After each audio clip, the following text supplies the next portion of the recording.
ghouls and gals, welcome back to my channel. My name is Taylor and today's video is going to be a vlog where I am reading 3 very different witch books. I am constantly on a quest to find more witch books, specifically witchy horror, because when I find witchy horror and just witch books in general that I really love them. However, I feel like they're few and far between for me. So today's vlog is going to be a vlog where I read 3 very different witch books in terms of genre and tone and try and find some new witchy favorites. So the 3 books that I have for this vlog, the first one and the one that really inspired this vlog concept is the new Grady Hendrix, and that would be Witchcraft for Wayward Girls. Now this one is a historical horror. It takes place in the 1970s and we're following several different wayward girls in a home for unwed mothers as they discover witchcraft as a way to gain agency. This one looks like it's going to be the most classic horror of the bunch, and then we also have what is being described as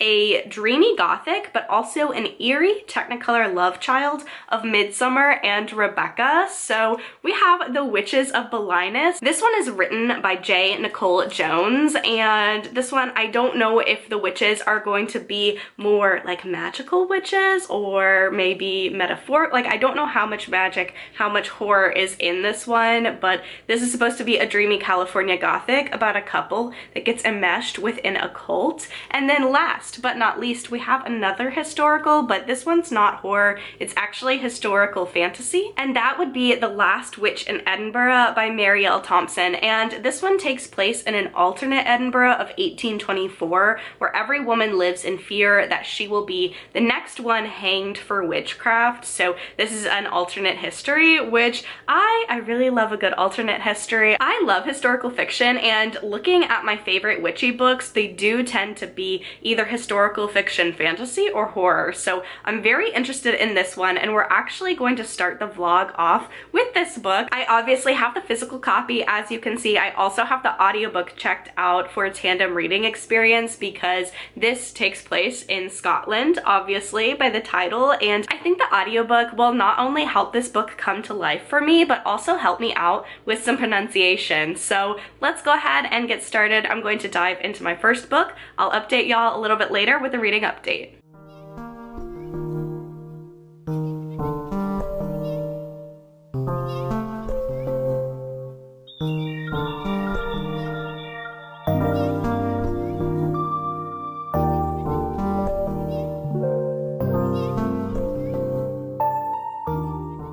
So first off, I just want to say this was not the first update that I wanted to make for this vlog, but unfortunately, I'm DNFing this first book in this vlog. It's not gripping me. I did give it a fair shot. I got to page 140, which is the very start of chapter 16, and it's not working for me, and I was originally going to push through and finish this up for this vlog, but this year I am going to try and be a lot more intentional about DNFing because reading is a fun hobby for me, and if I didn't have this channel, which is another hobby for me, if I didn't have it, I wouldn't have gotten as far as I did in this one. For this vlog, I was anticipating making a couple different updates about this book. At about the 20% mark, I was planning on making an update, and I didn't really have a lot to say about it. So I kept reading, and I kept like not having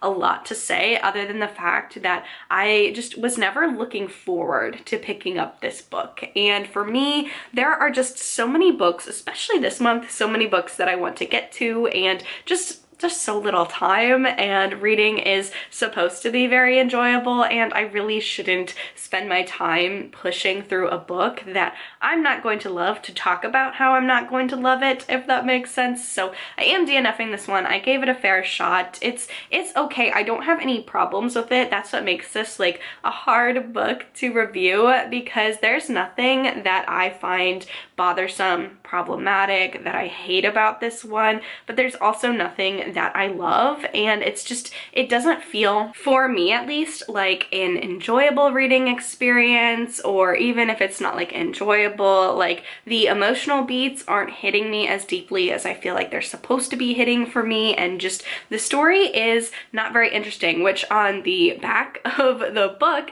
this story does sound interesting. So the fact that I'm not gripped by a concept that I was interested in also brings the case for me to DNF. We are following our main character, and she is living in Edinburgh, and she's living in a very precarious time because women are being tried left and right for being witches and being hanged. Our main character, Nellie, lives in fear. Her mother died a long time ago in childbirth, and her father is an alcoholic, so it really falls upon her to keep her family, which involves of her father, and her little brother, afloat. So she is very scared. She is of an age where she should be married. She's unmarried. She's also recently lost her job, and she's really worried that she could be the next person to be on the chopping block, because if you put one step out of line, if you do anything that just anyone doesn't even really like, the witch hysteria at this time will catch up to you. So if you're accused, your life is literally over. So she's living in a lot of fear, like a lot of women in this city. My camera battery died, so sorry if the lighting or anything looks a little different, but Nellie stumbles upon the right woman's apothecary and discovers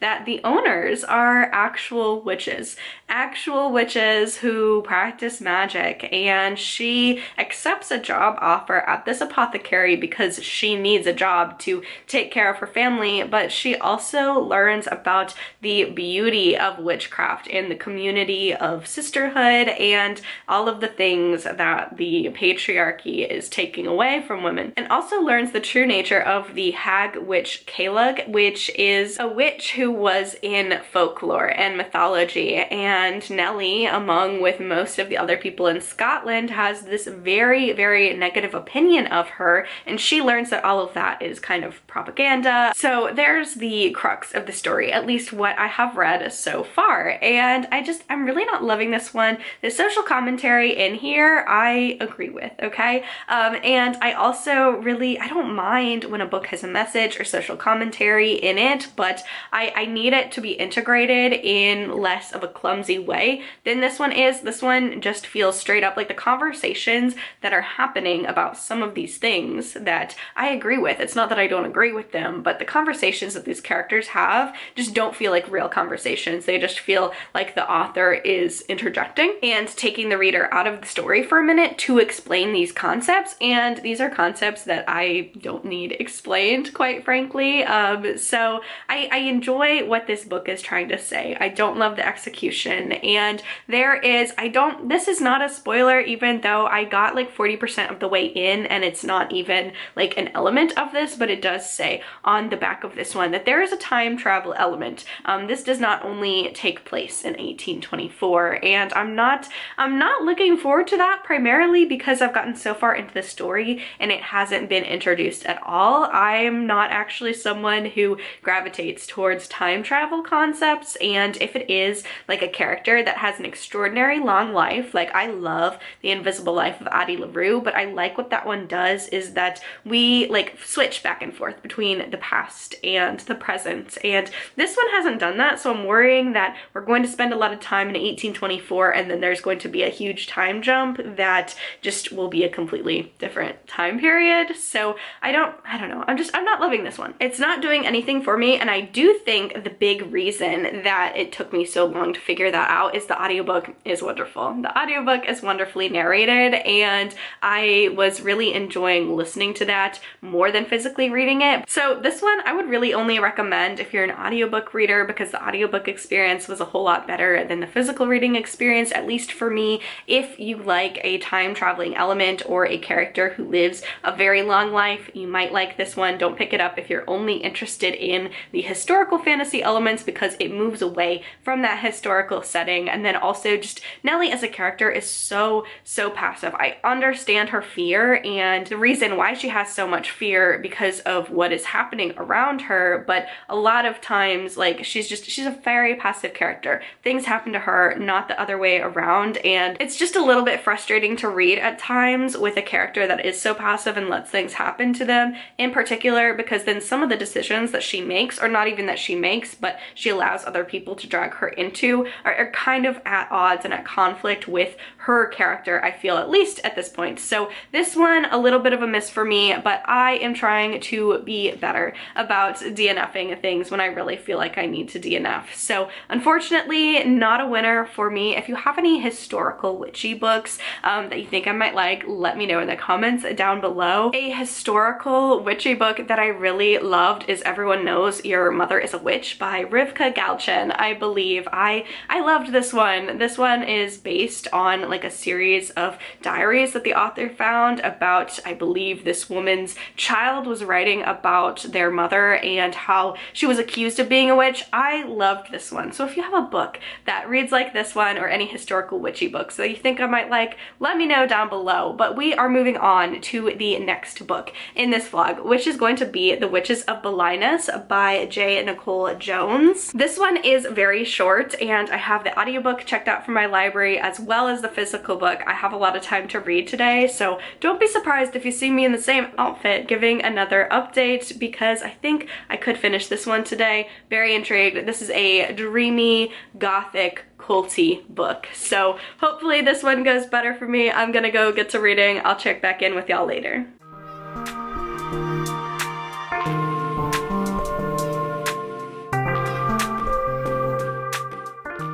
So I am now 40% of the way through The Witches of Bellinas. I think I was saying Bellinas earlier. That's just the Ohio coming out of me. If this was a town in Ohio, it definitely would be called Bellinas. There's a lot of towns in my area that sound like that, but this is The Witches of Bellinas. Just a clarification, I know I was saying it wrong before, but 40% of the way in, and this is very, very interesting. Honestly, it's really reminding me so far of Our Wives Under the Sea by Julia Armfeld. Both of them are very gothic. They're definitely horror, but it's very dreamlike and beautiful about the writing, where you almost feel like you're at a distance from the narrative. Like there's something about the writing style of both Our Wives Under the Sea and then also this book that just feels so dreamlike. I wouldn't necessarily say like frenetic, like a fever dream type of novel, but it's definitely got that hazy, beautiful, mystical, dreamlike quality, and I'm really enjoying this one so far. We are following main character Tansy, and she is married. She has a husband named Guy, and at the very beginning of this book, they go to the town of Bellinas, and they go there to celebrate Guy's cousin's birthday, and they get invited by Guy's cousin and her husband to come and move to their town. Both Tansy and Guy are so charmed by Mia and her husband Manny, and just the entire town and the location and the weather and the friendly people that surround this couple, and so they up and move. They take their life in New York, move it to California, to the coastal town of Bellinas, and they're trying to get integrated into this very idyllic community. And you can see Guy fully from page 1 buys into this. He believes it's going to be a wonderful start for them, a wonderful new start, a utopic place to live and raise a family. You can see Tansy from the very beginning has a lot of reservations about the lifestyle that is suggested here. Manny is like this rich tech mogul who's a tech mogul and got really rich selling a lot of technology in Silicon Valley, and then switched to a health and wellness industry, and is very wealthy, has lots of ideas about how to live the best life, or as he likes to say, a high vibe life, and he really encourages everyone in the surrounding area to participate in the same healthy living lifestyle that he does. Because Guy and Mia are cousins, Manny and Mia allow Guy and Tansy to live on a guest guest house at their property, so they really quickly become integrated with the lifestyles of their two hosts. And there are definitely warning signs. And the way that this is written, chapter 1, on the very first page, we have Tansy actually talking to the reader. I like the way this is formatted. I think that formatting works really well with such a short story. But chapter 1, we have Tansy saying, "I'd tell you to ask around, but it's safer not to. I myself have been locked in the old schoolhouse since finding out a few things. I must spend my last hours recording the real and true history of this pretty little town." So from page 1, you realize Tansy has gotten in over her head. This is not an idyllic community. This is not a tale that's like, maybe this is a bad situation, maybe it's not. You know from page 1, because Tansy is telling you this is a bad situation from page 1. And what's interesting about this one is because of that narrative structure, we see Tansy reflecting on all of the warning signs, the little tiny things that she ignored and that she shouldn't have ignored. So I am enjoying that aspect. It makes for a little bit of a different take on this kind of culty story, because a lot of times we have our main characters and they're so naive and they don't realize what they're stumbling into, and they just go about it and maybe don't pick up on any warning signs. It's nice to have Tansy from the future essentially looking back on Tansy from the past and realizing like she had those gut instincts and she just didn't listen to them. Also, because this is a witch vlog and it is titled The Witches of Bellinas, there is a little hint of magic throughout. I don't know how much more magical it's going to get in the latter half, the latter 60% of this book, but there are little hints of something magic that is adding to the cult-like, dreamy, perfect ambiance that this cult is perfecting. So I am enjoying my time reading this one. I'm planning on finishing it up tonight. I will check back in tomorrow with a reading update.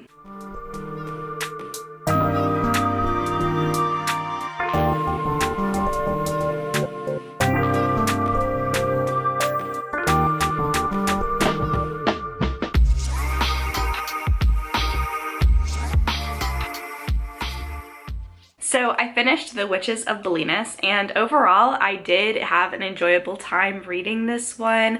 This one is definitely a very dreamy, sunlit Gothic story. Very Alice in Wonderland-y during some parts of this, and I thought this did a really good job critiquing the wellness to alt-right anti-science grifter pipeline. That was like very, very relevant in this, and the cult and the different points of views that they were pushing on Tansy and Guy. And like a lot of these different influencers or people in the public sphere in the real world, we have characters in here that have a lot of power and they have a voice, and they start off with really like innocuous things like, oh, we should try and eat healthier. A healthier population is great for everyone. Eating healthy, going back to a simpler diet, eating foods that were grown from the ground, like little things like that that pull people in, and then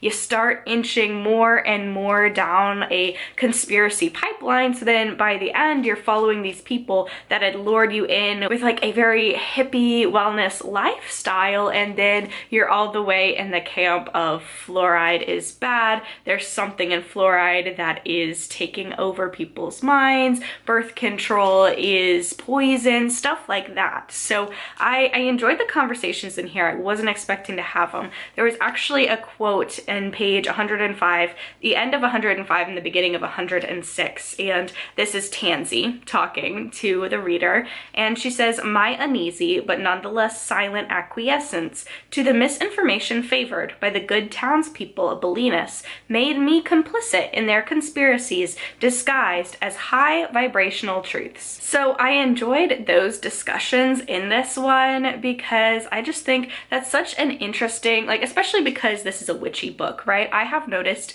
unfortunately, in like the spiritual witchy communities on like Witch Talk or Instagram and stuff like that, you find in like a lot of spiritual spaces like that, you find a lot of people, like there is a definite pipeline from tarot cards and crystals and Reiki and all of that two very harmful anti-science beliefs. So I appreciated that discussion in here. Like Midsummer, this is very dreamy, daylit horror. What I love about Midsummer is that a lot of it is very bright. It's very beautiful and it's shot in the daylight. You kind of expect like horror, like a lot of horror, if you think of horror movies and books and stuff like that, a lot of bad things take place in the night or in the dark. And this one, a lot of it takes place in the middle of the day. That adds to the dreaminess, the surreality of everything, and I enjoyed that. Aesthetically, this very much fits in the same sorts of niches as Midsummer, and I would say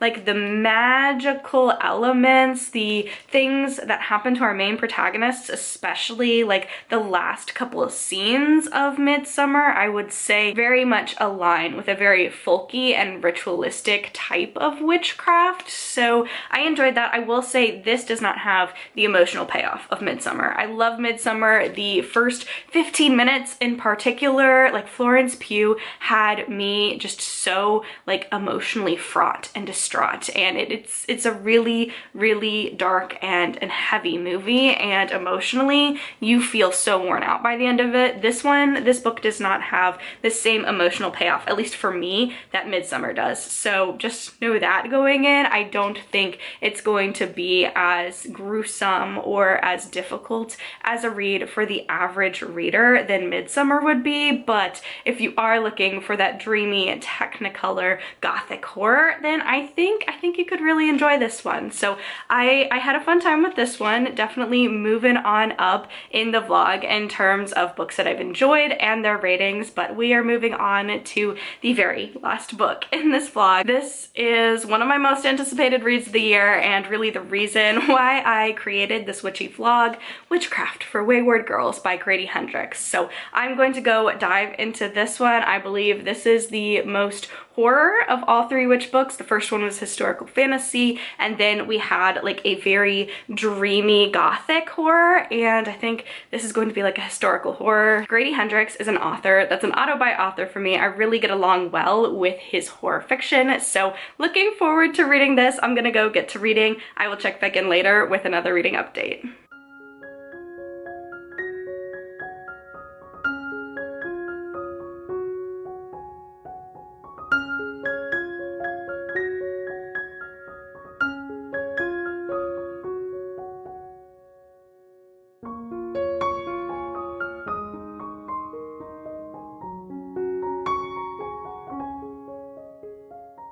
So I am now 172 pages into Witchcraft for Wayward Girls, and I'm really loving this one so far. 172 pages means that I'm about 35% of the way through this one, and really at this point, the last chapter, the last couple of chapters is really where the witchcraft starts coming into play for this one. So this is very slow moving compared to other books, especially compared to other Grady Hendrix books. However, I really do think that the character development is essential for this book, and the commentary it is making, and just the entire setup of following these girls at this home for wayward girls. I just think I love the character development in here. We have 100 pages. We're introduced to our main character, Fern. That is not her real name. It is a name that this home has given her. At the very beginning of this book, we're following Fern and we're following her father. They are in a car. Fern does not know where her father is taking her.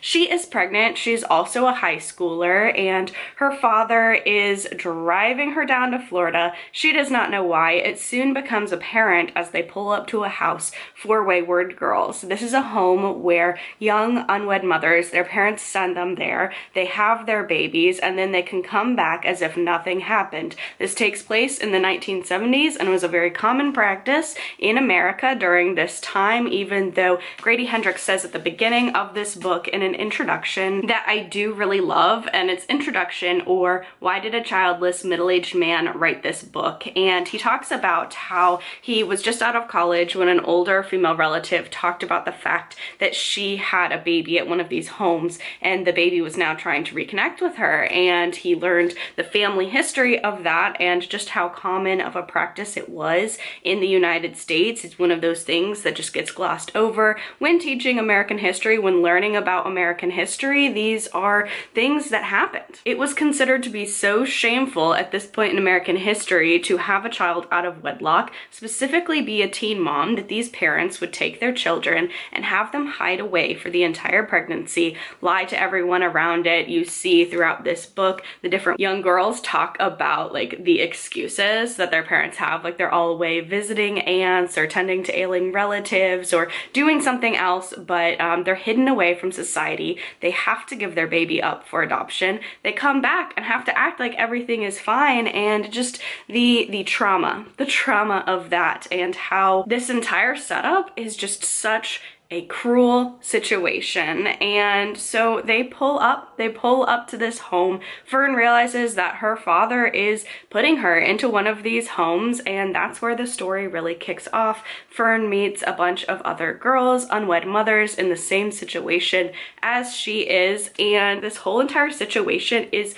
so horrific. The fact that parents could be willing to send their children away, and the way in which Fern's father talks to her at the beginning of this book, like by chapter 1, my heart is already hurting so much for Fern. The way that these family members just abandon their daughters to this place, and that they're forced to be in seclusion, the way that the adults that are taking care of these children treat these children is horrific, and the very invasive like medical procedures, and the way that they don't have a choice. They're forced to give up these children. And then of course, after all of this trauma, after having a birth, they have to go back home and pretend like this didn't happen. They just gave up a baby, and they have to just be quiet and move on with their lives. That is just so horrific to me. The setup in here of just these young girls, they don't have anyone rooting for them. The whole entire world is so prejudiced against them. And I think the 100 or so pages of character building is so important in here, because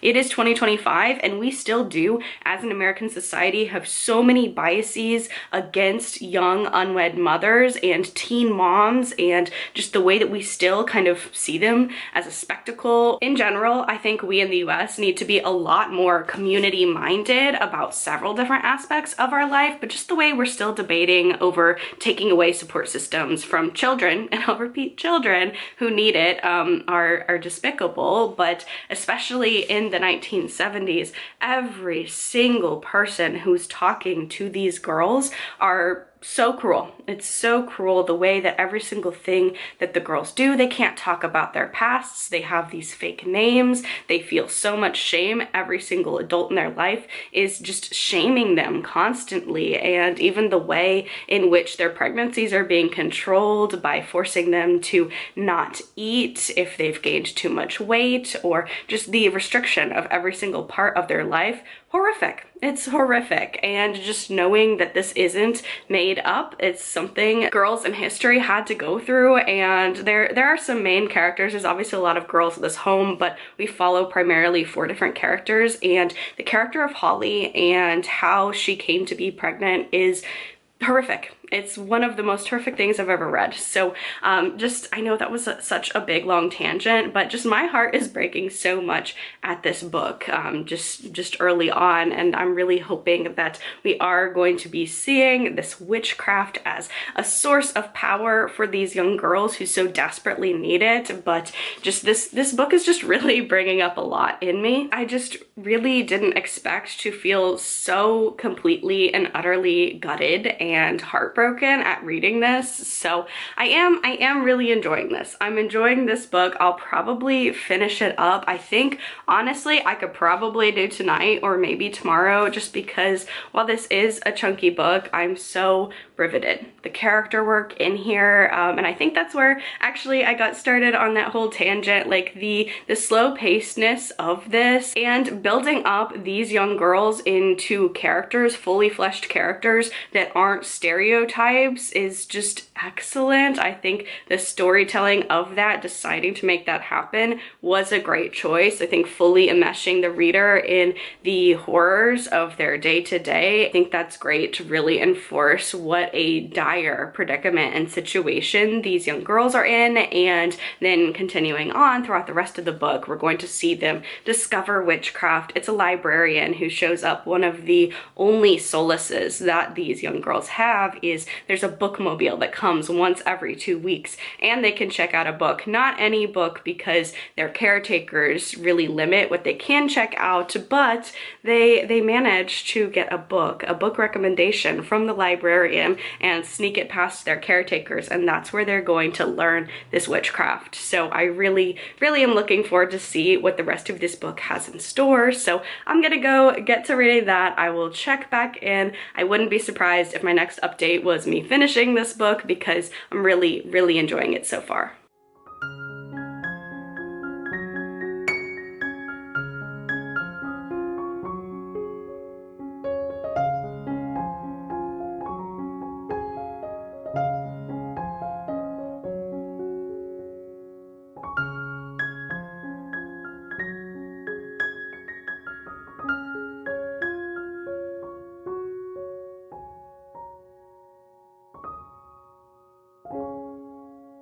So I finished Witchcraft for Wayward Girls, and I'm gonna be honest, I have been putting off this resolution to this vlog, this update, because it's going to be quite a bit of whiplash from the last update. The last update I was, I think, 30% of the way in and just absolutely loving this one and eating it up, and unfortunately that didn't last for the entirety of this book.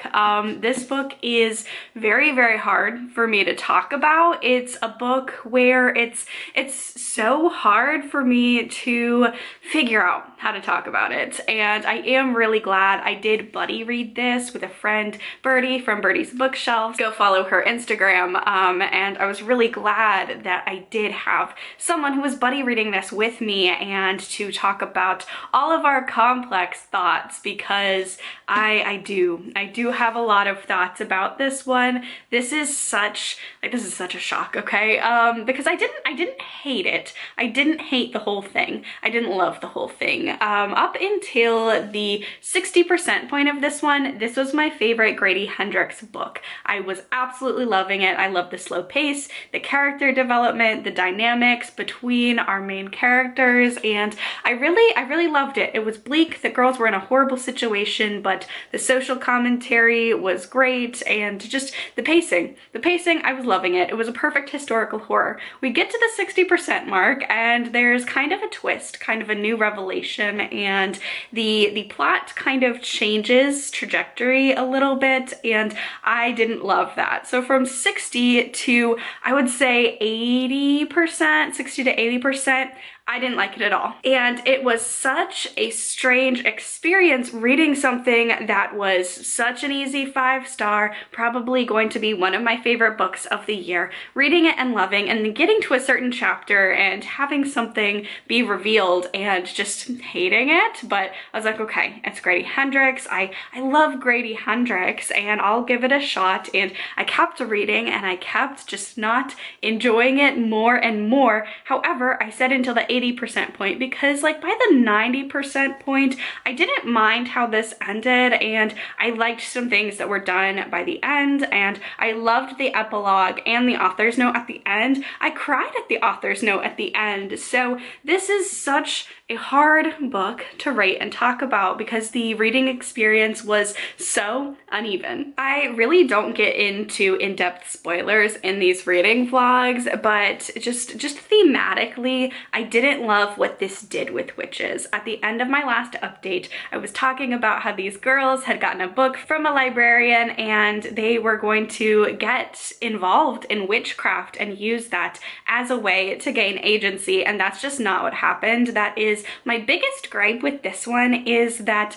not necessarily that there wasn't enough witches, but I didn't love like what was done with the witches. And again, for just like a overall non-spoiler thing that I thought was lacking from this, there are a couple of scenes with Fern and her friends, and they are discovering witchcraft together and blundering through spells and kind of learning that they do actually have power. I wanted more of that. There was a couple of scenes of that. I wanted more of that, and I wanted this witchcraft to be something for these girls, a source of power, and I just don't feel like that's what this book really did. This is the first book by Grady Hendrix that I've really felt like, oh, this is written by a man, and not in a way where he was super gross and objectifying towards the women or anything like that, but just in the way where things like wrapped up and ended up. I just felt like there was a lot of missed potential with using witchcraft as a way to channel rage and to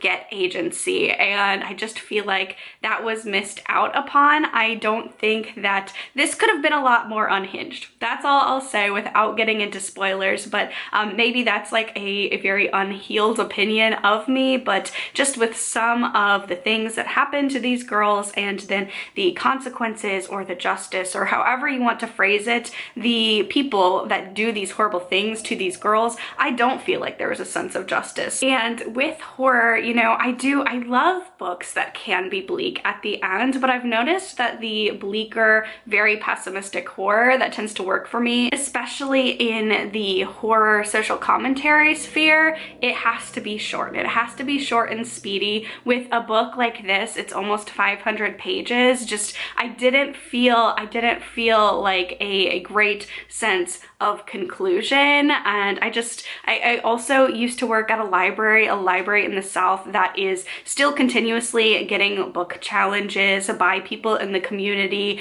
Like, there's still people arguing that queer books and that books that are not Christian books and even Dungeons and Dragons are satanic and demonic, and just, it doesn't sit right with me, the way that this turned out, the way that the witches were depicted, as the witch being a librarian, giving a girl these books and ending up being like someone who was preying on them. Like, if I didn't know Grady Hendrix and what he was about in the books that he's written in the past, and like the author's notes at the beginning and end of this book, if those weren't in here, I would have been side-eyeing the commentary that was made about witches and witchcraft, and a librarian being the person who gave these young girls this book. So yeah, I didn't love that, and it's just a really complicated book to review, because again, the first 50%, even up into the 60% point, I loved. I just didn't love the direction that this took with the witches, and maybe that's unhinged of me to say, but I just felt like this could have been so more unhinged or so more good for her horror at the end of this one, and I just felt like there were a lot of missed opportunities there, and just,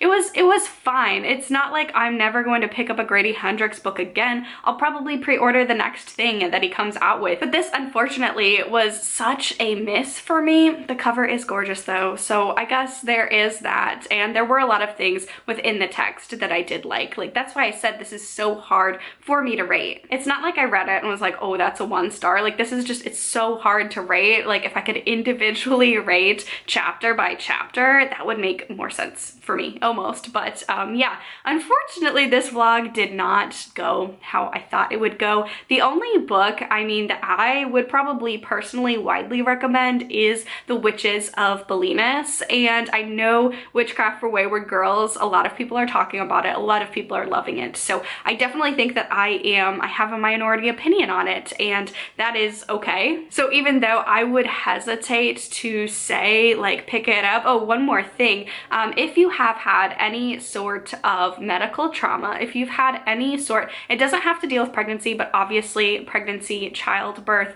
but any sort of medical, not malpractice, but if you've ever been in a situation where you are a patient and you are just being gaslit and ignored and treated as less than human by your doctors, I think Witchcraft for Wayward Girls would be a very, very triggering book for you. So obviously I feel like, just based on the synopsis, people who have triggers about pregnancy and childbirth already kind of know like what they're getting into if they pick this up. But I just think if you have any sort of medical history with medical professionals just treating you as less than human and just having a horrible, unprofessional bedside manner, I think that would be really triggering as well. So again, just generally, I think I am in the minority when it comes to this Grady Hendrix book, but that's gonna be the end of this witch vlog. Thank y'all so much for watching. If you enjoyed it, please be sure to give it a thumbs up, leave a comment down below, let me know what your favorite witchy horror book is.